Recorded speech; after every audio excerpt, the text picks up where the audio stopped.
Hello friends, नमस्कार। आप सभी का स्वागत है आपके अपने चैनल वनडे एग्जाम टारगेट पर। और मैं बहुत बहुत बहुत ज़्यादा खुश हूँ। इसके पीछे का रीज़न आप सभी को पता है। रीज़न ये है कि जो कुछ भी मैंने पढ़ाया है वो पेपर में मिला है। आप लोगों के कमेंट्स भी आए हैं, बहुत ही पॉजिटिव कमेंट्स। ऐसे कमेंट की मतलब जैसे लग रहा है कि मैम का पेपर हम कर रहे हैं क्लास एग्जाम हॉल में बैठ करके। तो चलिए देखते हैं आज की जो आंसर की है 23 जनवरी। जो 23 जनवरी को यूपी टेट का पेपर हुआ उसकी ईवीएस मतलब यहाँ पर हम लोग पर्यावरण अध्ययन अभी कवर करेंगे। एक एक सब्जेक्ट, अलग अलग सब्जेक्ट सारे कवर करते हुए चलेंगे। तो यहाँ पर एक हमारा जो सब्जेक्ट है ये अभी का पर्यावरण अध्ययन है। तो चलिए देखते हैं पूरा क्वेश्चन पेपर कैसा आया था और इसका आंसर कैसा होगा, और साथ ही साथ में जो कुछ भी पढ़ाया गया था वो आप लोगों को कितना मिला है आप लोग खुद नीचे कॉमेंट सेक्शन में बताएंगे। मैं कुछ नहीं बोलने वाली हूँ। देखिए, ये क्वेश्चन पेपर हमें मिला है, थोड़ा सा ब्लर है लेकिन कोई बात नहीं। यहाँ पर क्वेश्चन आपको हम बताते चलेंगे। क्वेश्चन पूछा जा रहा है 121 पर सर्वाधिक जैव विविधता पाई जाती है कहाँ पर। विकल्प में आपके है फूलों की घाटी है, और शांत घाटी, सुरमा घाटी है। ठीक है, तो ये आपको हम बताते चलते हैं। सबसे ज़्यादा जो जैव विविधता पाई जाती है शांत घाटी में पाई जाती है। विकल्प आपका यहाँ पर तीसरा सही होता है। हम उत्तर की तरफ बढ़ते हुए चलेंगे, डायरेक्टली हम आंसर बता रहे हैं आपको। सर्वाधिक जो जैव विविधता पाई जाती है केरल की शांत घाटी में पाई जाती है। विकल्प आपका यहाँ पर तीसरा सही होता है। आगे पूछा जा रहा है एलपीजी के संदर्भ में क्या असत्य है। पता है यहाँ पर कुछ बच्चे ये गलती करके आए हैं, यहाँ पर सत्य समझ करके रिप्लाई करके आए हैं। ये हम बार बार बताते थे। जब भी आप क्वेश्चन पेपर देखिए, क्वेश्चन में ये देखिए कि आगे पूछा क्या जा रहा है। एलपीजी के संदर्भ में, लिक्विफाइड पेट्रोलियम गैस के संदर्भ में असत्य कौन सा है। देखिए, एक स्वच्छ ईंधन है, बिल्कुल सही है। मीथेन उत्सर्जन करने वाला, नीले ज्वाला के साथ जलने वाला है, उष्मीयमान अधिक, ये भी सही है ये। लेकिन मीथेन उत्सर्जन करने वाला ये विकल्प आपका भी जो है असत्य के सेंस में आपका ये सही होता है। प्रोपेन और ब्यूटेन का उत्सर्जन होता है। आगे बढ़ेंगे, अगला क्वेश्चन है, डिटेल में हम बाद में बताएंगे। पारिस्थितिकी तंत्र के घटक हैं। पारिस्थितिक तंत्र के घटक, इकोसिस्टम के घटक कौन कौन से हैं। देखिए, ये सारे क्वेश्चन कितनी बार आप लोगों को करवाए गए, बल्कि आप लोग ऊब चुके थे, रिवीजन करते करते पढ़ते पढ़ते ऊब चुके थे। तो ये पारिस्थितिकी तंत्र के घटक हैं। विकल्प यहाँ पर आपका सही हो जाता है, जैविक और अजैविक घटक। कोई भी विकल्प देखने की जरूरत नहीं। उत्पादक, उपभोक्ता, ये वो फलान ढिमकाना, ये सारी चीज़ें जैविक में आ जाएंगी। और साथ साथ में अजैविक पदार्थ, ये सारी जितनी भी दी गई है ना जैविक के अंतर्गत है। अजैविक में आपका बचा, तो जैविक और अजैविक आपका चौथा सही हो जाता है। आगे बढ़ेंगे, अगला क्वेश्चन हमारा मकर रेखा, डिक्टोक क्वेश्चन। मकर रेखा, मकर रेखा विकल्प कौन सा सही होगा आपका। मकर रेखा 23.5 डिग्री दक्षिणी अक्षांश, विकल्प आपका ये तीसरा सही होता है। आगे बढ़ते हैं, अगला क्वेश्चन यहाँ पर देखिए, इकोसिस्टम शब्द का प्रयोग सबसे पहले किसने किया। इकोसिस्टम शब्द का प्रयोग सबसे पहले किसने किया, इकोसिस्टम। तो यहाँ पर उत्तर आपका सही हो जाता है। इकोसिस्टम में एजी टॉन्सले के द्वारा इकोसिस्टम शब्द का प्रयोग किया गया।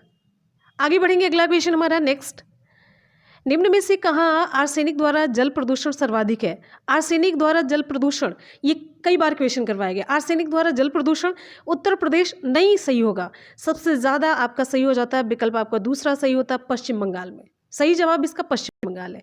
आगे बढ़ेंगे, अगला क्वेश्चन यहाँ पर देखिए, भारत में पश्चिमी घाट के जो दक्कन है शुष्क है, क्योंकि भारत में पश्चिमी घाट के दक्कन शुष्क हैं क्योंकि यहाँ पर जो प्रभाव है ये है रेन शैडो प्रभाव है। विकल्प आपका यहाँ पर तीसरा सही होता है। आगे हम बढ़ेंगे, हमारा अगला क्वेश्चन देखिए, वन्य जीव सुरक्षा अधिनियम पारित किया गया था। वन्य जीव सुरक्षा अधिनियम, वन्य जीव सुरक्षा अधिनियम, the wild life protection act was passed in. जब भी कभी कोई क्वेश्चन हिंदी का ना समझ आए तो आप लोग हमेशा इंग्लिश की तरफ जरूर बढ़ा करिए। इंग्लिश से बहुत सारी चीज़ें क्लियर हो जाती है। तो यहाँ पर ये सही जवाब इसका हो जाता है सी, 1972 जग जाहिर वाला क्वेश्चन है। ठीक है, वन्य जीव सुरक्षा अधिनियम। आगे बढ़े, चलिए भाई, विकल्प यहाँ पर हमारा सी से होता है, 1972 है। अगला क्वेश्चन देखिए, वायुमंडल की ऊपरी सीमा पर प्रति इकाई क्षेत्र में प्राप्त होने वाली सौर विकिरण क्या कहलाती है। अगर आपको इतना टिपिकल सा सेंटेंस नहीं समझ आ रहा है ना, तो सिंपल सी बात है, यही पकड़ लीजिए। जो प्राप्त होने वाली सौर विकिरण है ना, वो उसका घुमा फिरा करके एक ही जवाब हो जाता है, सूर्य तप कहलाता है। कुछ मत देखिए, ये वायुमंडल, अगर मान लीजिए आपको ये नहीं समझ आ रहा है, इतना बड़ा सा सेंटेंस कुछ नहीं समझ आ रहा, कुछ नहीं देखिए, बस इतना देखिए कि जो प्राप्त होने वाली सौर विकिरण है वो क्या कहलाती है, तो ये सूर्यतप। करेक्ट। आगे बढ़ते हैं, विकल्प यहाँ पर आपका ए सही होता है। अगला क्वेश्चन हमारा नेक्स्ट है, किस, देखिए भाई, संविधान के क्वेश्चन कर करके आप लोग थक ही चुके थे। तो किस देश के संविधान से मौलिक कर्तव्य लिया गया, कुछ बचा है। मुझे नहीं लगता कुछ बचा है। आप लोग तो इससे कई गुना तैयार करके गए थे। विकल्प यहाँ पर आपका ये सही हो जाता है यूएसएसआर अथवा रसिया या रूस। विकल्प आपका यहाँ पर दूसरा सही होता है। हलवा क्वेश्चन है, जग जाहिर। अगले क्वेश्चन की तरफ बढ़ते हैं। नेक्स्ट हमारा क्वेश्चन, घास भूमि क्षेत्र के पारितंत्र में या घास भूमि क्षेत्र के पारितंत्र की खाद्य श्रृंखला में सबसे उच्च स्तर का उपभोक्ता कौन सा होता है? सिंपल सी बात है, घास भूमि का पारितंत्र होगा तो नीचे यहाँ से घास के मैदान से स्टार्ट होते हुए लास्ट में ये मांसाहारी तक जाएगा। विकल्प आपका यहाँ पर सही हो जाता है चौथा, मांसाहारी। आगे बढ़ेंगे। नेक्स्ट क्वेश्चन हमारा अगला है, जंगली गधों। ये देखिए थोड़ा सा ब्लर है लेकिन कोई बात नहीं, हम यहाँ पर आपको क्वेश्चन बताते हुए चलेंगे, समझाते हुए चलेंगे। जहाँ पर नहीं दिखेगा कोई दिक्कत नहीं, हम है ना हमेशा के लिए। वायुमंडल का प्रमुख स्तर जो पृथ्वी के सबसे पास है, तो कुछ इस तरीके का क्वेश्चन चल रहा है, थोड़ा सा ऐसे डिज़ाइन में। तो आप सभी को पता है ये बहुत ही आसान सा क्वेश्चन है, इससे ज़्यादा चांसेस ये थे क्वेश्चन पूछने के। यहाँ पर जो हम लोग वायुमंडल की परत पढ़ते थे, इसमें सबसे ज़्यादा ये चांस था पूछने का कि इसमें कौन से में ओजोन की परत पाई जाती है, लेकिन कोई बात नहीं, पूछा तो गया। वायुमंडल की परतों में आपका ये ट्रोपोस्फियर आता है, स्ट्रेटोस्फियर आता है, मेसोस्फियर, थर्मोस्फियर, एक्सोस्फियर। तो पहले क्षोभ मंडल, फिर उसके बाद समताप मंडल, मध्य मंडल, बाह्यमंडल, बहिर्मंडल। ठीक है, तो वायुमंडल को गैसों की एक परत के रूप में परिभाषित किया जाता है जो कि पृथ्वी या फिर किसी अन्य खगोलीय पिंड को घेरता है, जिसमें पर्याप्त द्रव्यमान होता है। तो ये सारी चीज़ें हैं। और वायुमंडल की इस परत में जो गैसों का परसेंटेज है, नाइट्रोजन का देखिए 78 है, ऑक्सीजन का 21 है। तो ऐसे ऐसे परसेंटेज भी था और ये सारी चीज़ें बताई थी। और यहाँ पर जो सबसे नज़दीक पूछा जा रहा है, क्षोभ मंडल पूछा जा रहा है। ठीक है, मतलब जो ये पूछा गया सबसे नज़दीक का ये क्षोभ मंडल आता है, ट्रोपोस्फियर। और साथ ही साथ में आपको बताते चलते हैं, यहाँ पर जो मतलब ट्रोपोस्फियर है, इसमें वायुमंडल की कुल गैसों का 90% से अधिक यहाँ पर पाया जाता है, आप ये जानते रहिएगा। और स्ट्रेटोस्फियर में आपको यहाँ पर बताते चलते हैं, थोड़ा सा आगे का इंपॉर्टेंट है आगे के एग्जाम के लिए। तो ट्रोपोस्फियर में आपकी ये पाई जाती है, ओजोन परत पाई जाती है। आगे बढ़ेंगे। नेक्स्ट हमारा क्वेश्चन है, अगला क्वेश्चन। और यहीं पर ये जो स्ट्रेटोस्फियर है ना, जेट विमान के उड़ने के लिए आदर्श कंडीशन प्रोवाइड करता है, क्योंकि ये बादलों और मौसम की घटनाओं से मुक्त होता है। तो ये इंपॉर्टेंट क्वेश्चन ये भी पूछा गया। और भारतीय संसद द्वारा जैव विविधता अधिनियम पारित किया गया था कब? भारतीय संसद द्वारा जैव विविधता अधिनियम कब पारित किया गया? बहुत इंपॉर्टेंट सा क्वेश्चन है। अगर आपको कुछ भी ना याद हो तो कुछ भी ना याद हो, इसमें से आपका 2002 तो याद होगा। सन, अगर एग्जैक्ट डेट ना याद हो, सन से आप एग्जैक्ट उत्तर की तरफ बढ़ सकते हैं। तो इसका सही जवाब क्या होगा? 2002 है। नेक्स्ट हमारा क्वेश्चन, निम्नलिखित में से कौन सी कृषि करने की प्रक्रिया पर्यावरण संरक्षण में सहायक है? आपको मैंने बताया है डिटेल में। और जो ईवीएस का क्वेश्चन करवा रहे थे वो तो करवाए मैंने, साथ साथ में आपको जब साइंस का क्वेश्चन करवा रहे थे वहाँ पर आपको मैंने बताया था। ईवीएस का तो हमेशा करवाते रहते हैं, तो ये साइंस वाले मैंने डिटेल में आपको बताया था। यहाँ पर एजोला, नॉस्टॉक, केनाबिना, इन सभी का नाम मैंने लिया था, अभी कुछ दिन पहले की क्लास थी। तो इसमें कौन सी कृषि पर्यावरण संरक्षण में सहायक है? और ये जो शिफ्टिंग खेती कही जा रही है ना, शिफ्टिंग कुछ और नहीं है, ये स्थानांतरित कृषि है, और जिसे हम कहते हैं झूम खेती, वो है शिफ्टिंग। तो जैविक खेती में सूक्ष्म जीवों के प्रयोग के द्वारा भूमि की उर्वरता बढ़ाई जाती है, जिससे कि प्रोडक्टिविटी भी बढ़ जाती है। ठीक है, आगे बढ़ेंगे। हमारा अगला क्वेश्चन यहाँ पर, अम्लीय वर्षा संबंधित है किससे? Hydrochloric acid HCl, boric acid, acetic acid? बिल्कुल नहीं, विकल्प यहाँ पर आपका डी से हो जाता है सल्फ्यूरिक एसिड। आपको मैंने बताया है कि जो पर्यावरण प्रदूषण होता है तो वहाँ पर सल्फर डाइऑक्साइड गैस उत्पन्न होती है। सल्फर डाइऑक्साइड गैस जब वायुमंडल की नमी या फिर जल के साथ क्रिया करती है तो ये बनाती है H2SO4, सल्फ्यूरिक एसिड बनाती है। और यही जमीन पर जब गिरती है तो इसे हम अम्ल वर्षा के नाम से जानते हैं। साथ ही साथ में अगर हम सल्फ्यूरिक एसिड ना दे करके यहाँ पर ये दिया रहे नाइट्रिक अम्ल, तब क्या करेंगे आप लोग? नाइट्रिक अम्ल, क्या ये गलत हो जाएगा? नाइट्रिक अम्ल जब होगा तभी ये सही होगा। देखिए, जब नाइट्रोजन के ऑक्साइड पानी से मिलते हैं तब ये बनाते हैं HNO3, नाइट्रिक अम्ल। क्लियर है? तो नाइट्रिक अम्ल और साथ साथ में सल्फ्यूरिक अम्ल जब दोनों जमीन पर गिरते हैं तो दोनों को मिला करके कृषि ये अम्लीय वर्षा के नाम से जाना जाता है। क्लियर है? आगे बढ़ते हैं। अगला क्वेश्चन आपके लिए, WWF से आशय, WWF। देखिए, जो हमारा अगला ये क्वेश्चन है, WWF से आशय, देखिए इसका सही में तो मतलब है, ध्यान से देखिए, WWF इसका सही मतलब है full form world wide fund for nature. इसका फुल फॉर्म ये है सही में प्रेजेंट टाइम में, world wide fund for nature. अगर हम पहले विकल्प की तरफ बढ़ते हैं तो वर्ल्ड वाइड फंड लिखा है, ठीक है। और अगर हम यहाँ पर तीसरे विकल्प की तरफ बढ़ते हैं, वर्ल्ड वाइल्ड लाइफ फंड। अब देखिए यहाँ पर आंसर क्या सही माना जाता है, लेकिन यहाँ पर फॉर नेचर नहीं जुड़ा है, तो जैसे लगता है चांस ज़्यादा है कि वर्ल्ड वाइल्ड लाइफ फंड। लेकिन प्रेजेंट टाइम में WWF हो चुका है, world wide fund for nature, ठीक है। अच्छा, इसके हेडक्वार्टर को भी हम बताते चलते हैं। हेडक्वार्टर कभी कभी यही पूछा जाता है, हेडक्वार्टर ही पूछा जाता है, तो स्विट्जरलैंड के ग्लैंड में है, स्विट्जरलैंड के ग्लैंड में है, और मेनली स्विट्जरलैंड आप कह सकते हैं। आगे बढ़ते हैं हम अगले क्वेश्चन की तरफ। नेक्स्ट हमारा क्वेश्चन है, और ये जो ऑर्गेनाइजेशन है ना 1961 में ये स्थापित किया गया था, फाउंडेड 1961 में। आगे बढ़ेंगे, अगला क्वेश्चन हमारा नेक्स्ट है, फूलों की घाटी अवस्थित है कहाँ पर, फूलों की घाटी कहाँ पर है, और ये पूछा गया है वैली ऑफ फ्लावर्स। ये आपके पिछले एग्जाम में पूछा गया है, मैक्सिमम क्वेश्चन आए हैं जो कि रिपीटेड है। फूलों की घाटी अवस्थित है, इसका सही जवाब हो जाता है आपका दूसरा सही होता है, दूसरी रिप्लाई उत्तराखंड में, ठीक है। अब आगे अगला क्वेश्चन 138 पे, भारत में निम्नलिखित में से कौन सी एजेंसी प्रदूषण के मापन से संबंधित है। तो एग्जैक्ट क्वेश्चन ये समझ नहीं आ रहा है। Green tribunal, survey of India, केंद्रीय जल आयोग। ये अगर प्रदूषण से संबंधित है तो केंद्रीय प्रदूषण नियंत्रण बोर्ड होगा, और ये हमें लग रहा है बस यही पूछा जा रहा है, प्रदूषण के मापन से संबंधित एजेंसी का नाम आपको बताना। तो सिंपल सी है कि ये हो जाएगा आपका केंद्रीय प्रदूषण नियंत्रण बोर्ड है।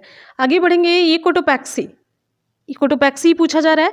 कोटोपैक्सी एक जागृत ज्वालामुखी है जो कि अवस्थित है कहाँ पर, आपको कई बार हमने पढ़ाया भी है। कोटोपैक्सी ये है आपका विकल्प, यहाँ पर आपका सही हो जाता है एंडीज, विकल्प आपका तीसरा सही होता है, ये एंडीज में। आगे देखेंगे, तिब्बत की सांगपो नदी भारत में किस नाम से जानी जाती है। 140, तिब्बत की सांगपो नदी भारत में किस नाम से जानी जाती है। जग जाहिर क्वेश्चन है, ये विकल्प आपका यहाँ पर सही हो जाता है ब्रह्मपुत्र, करेक्ट।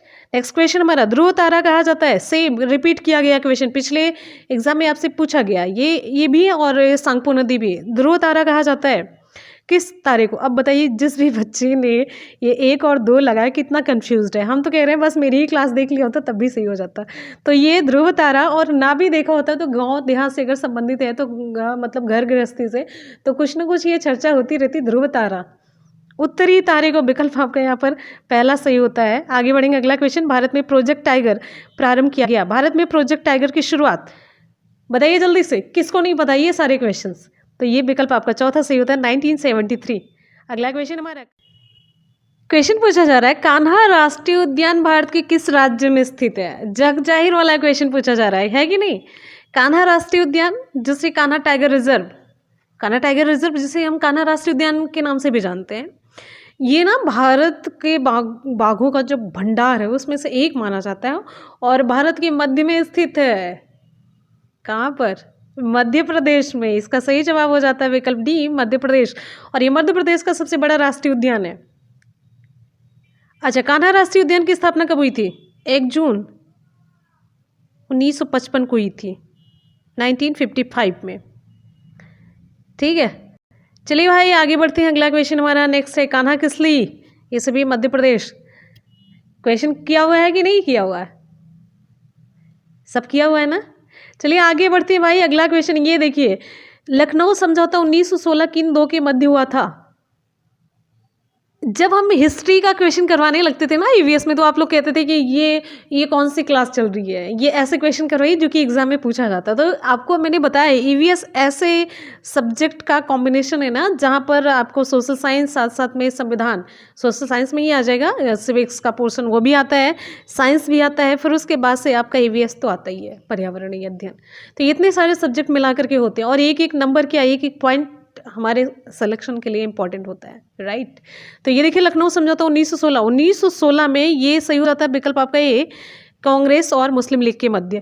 1916 में कांग्रेस ने मुस्लिम लीग के साथ लखनऊ समझौता किया था।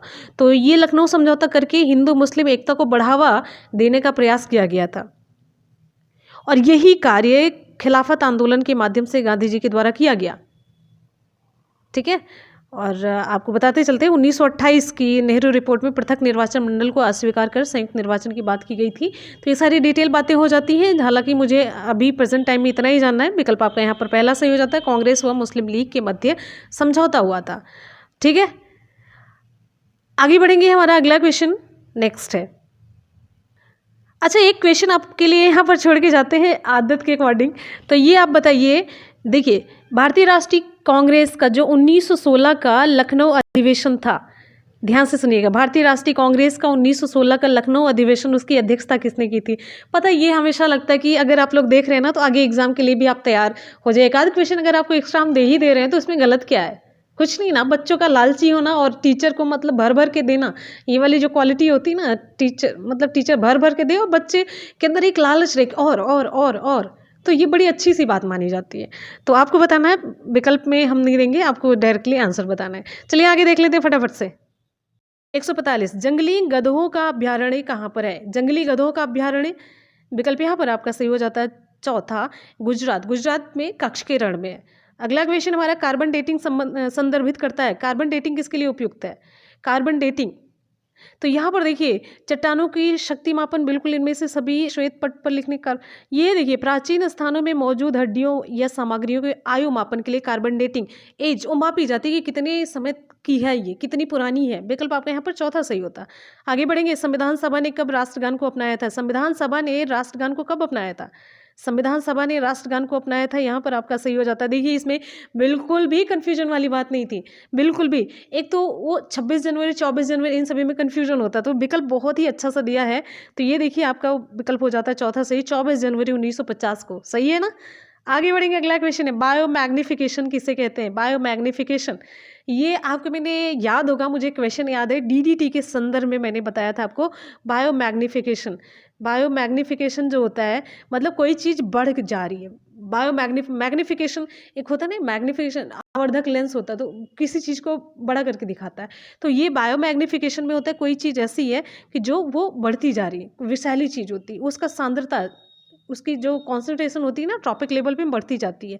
आप उसको खाते जाएंगे, जैसे डीडीटी है तो जितने आगे वो बढ़ता जाएगा ना वो खत्म नहीं होता, उसकी सांद्रता बढ़ती जाती है। तो ये विकल्प आपका पहला सही होता है, समय के साथ ऊतक में विषैले पदार्थ की बढ़ती सांद्रता है। डीडीटी का एग्जाम्पल देकर के मैंने आपको समझाया था। अगला क्वेश्चन है, निम्नलिखित में से कौन ज्वामंडल का अजैविक घटक? फिर से ध्यान से देखिए, यहाँ पर नहीं है। कुछ लोग जो गलती किए होंगे नहीं के चक्कर में, अगर थोड़ा भी नहीं पढ़े होंगे तो चारों विकल्प से बड़ा ही क्लियर हो जा रहा है। अजैविक घटक, पहली बात तो ये देखिए अजैविक घटक है कौन कौन से? फास्फोरस है, मृदा है, प्रोटीन है। घटक अजैविक कौन सा नहीं है? कवक। कवक में आपको बताया मैंने फंजाई है, ये पौधा है। ठीक है, आप बाटा, विकल्प आपको यहाँ पर तीसरा सही होता, कवक, जो ब्रेड पे लगता है। आगे बढ़ेंगे। अगला क्वेश्चन हमारा, ग्रीन पीस इंटरनेशनल का मुख्यालय कहाँ पर है? ये क्वेश्चन भी करवाया जा चुका है। ग्रीन पीस इंटरनेशनल का मुख्यालय कहाँ पर अवस्थित है? विकल्प यहाँ पर आपका सही हो जाएगा, जो कि दिख नहीं रहा है, तो ये सही हो जाता है एम्स्टर्डम में। मुझे जहाँ तक लग रहा है ये एम्स्टर्डम ही लिखा होना चाहिए, क्योंकि ये तो है नहीं ना, न्यूयॉर्क, नागासाकी, सिडनी नहीं है, और कुछ एम्स्टर्डम लिखने से पता चल रहा है, तो यही होगा विकल्प आपका, ये तीसरा सही होता है, और नहीं भी होगा, ये तीसरा ही बच रहा है। ठीक है, तो एम्स्टर्डम इसका सही जवाब होगा। अब यहाँ पर हमारे सच में जितने भी बच्चे क्लास किए कंटिन्यू, ईमानदारी से बताएंगे, क्या आप 30 में 30 नहीं पा सकते थे? आपको क्या लगता है? कुछ बढ़ा चढ़ा कर बोलने की बात नहीं, क्या 30 में 30 आप नहीं पा सकते हैं? बिल्कुल पा सकते हैं। और आप लोग ज़रूर कमेंट सेक्शन में बताइएगा, इससे मेरा उत्साहवर्धन बढ़ता है, और साथ ही साथ में उत्साहवर्धन होता है, उत्साह बढ़ता है, उत्साहवर्धन होता है, और मुझे अच्छा लगता है, कॉन्फिडेंस, मतलब एक दिल से खुशी होती है। तो बस इतना ही, और वीडियो पसंद आए तो वीडियो को लाइक ज़रूर कीजिएगा, साथ ही साथ में अगर मेरी मेहनत सफल हुई तो लाइक और शेयर जोरदार तरीके से। तो चलिए फिर आगे हम दूसरा आंसर की लेकर के आते हैं, मिलते हैं फिर नेक्स्ट वीडियो में, तब तक के लिए goodbye and take care, thank you so much. और हाँ, रेगुलर आपकी सुपर टेट के लिए क्लासेस जरूर चलेंगी, आज 10 बजे की क्लास आप लोग जरूर ज्वाइन कीजिएगा। ठीक है, हम तब तक नहीं रुकेंगे जब तक कि आपको एक सीट दिलवा नहीं देते हैं। तो बिना थके, बिना डरे, बिना हिम्मत हारे कंटिन्यूटी आप बनाए रखिएगा, कंटिन्यू चलते रहिए तब तक जब तक कि आपको आपका लक्ष्य नहीं मिल जाता है। जब आप सुपर टेट का एग्जाम दे करके आए ना, तो आपको लगे, ये फीलिंग होगी ना, एग्जाम को डरा करके आएंगे, जैसे हम कहते हैं ना, तहलका मचा करके आना है, तो एग्जाम को डरा करके आना है। तो चलिए मिलते हैं फिर। Thank you so much, love you all, bye bye and take care. जय हिंद, वंदे मातरम।